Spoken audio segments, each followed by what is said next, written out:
পৃথিবীতে ৯টা দেশ পারমাণবিক অস্ত্র রাখে, তার মধ্যে একটা হলো ইসরায়েল। তবে আজ পর্যন্ত ইসরায়েল নিজের পারমাণবিক অস্ত্রের অস্তিত্ব স্বীকার করেনি। অথচ গোটা দুনিয়া জানে ওদের কাছে অন্তত ৯০ অথবা ১০০টির মতো বোমা মজুদ আছে। অন্যদিকে ইরান ২০ বছরেরও বেশি সময় ধরে বলছে তারা শান্তিপূর্ণ উদ্দেশ্যে পারমাণবিক প্রযুক্তি ব্যবহার করতে চায়।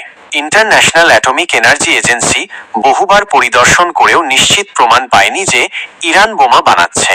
তবুও আমেরিকা, ইসরায়েল এবং পশ্চিমা দেশগুলো ইরানের ওপর নিষেধাজ্ঞা দিয়ে রেখেছে। ইরান পারমাণবিক প্রযুক্তি রাখলেই সেটা বিশ্বশান্তির জন্য হুমকি, অথচ ইসরায়েলের অস্ত্র কোনো হুমকি নয়। এটা কেমন যুক্তি? সত্যি কথা হলো, পশ্চিমা বিশ্বের চোখে কোনো মুসলিম দেশ শক্তি অর্জন করলেই সেটা হুমকি মনে হয়। যেখানে আমেরিকা, ব্রিটেন, ফ্রান্স কিংবা ইসরায়েল বোমা রাখলে সেটা ন্যায্যতা, আর পাকিস্তান, ইরান বা অন্য মুসলিম দেশ রাখলে সেটা সন্ত্রাসের নাম পায়। বিশ্ব ব্যবস্থা এমনভাবে গড়া যেখানে ক্ষমতা থাকলে অন্যায়ও বৈধ, আর মুসলিম হলে আত্মরক্ষা করাও অপরাধ। এই দ্বিচারিতা আজ শুধু ইরানের নয়, বরং গোটা মুসলিম বিশ্বের অস্তিত্বের প্রশ্ন।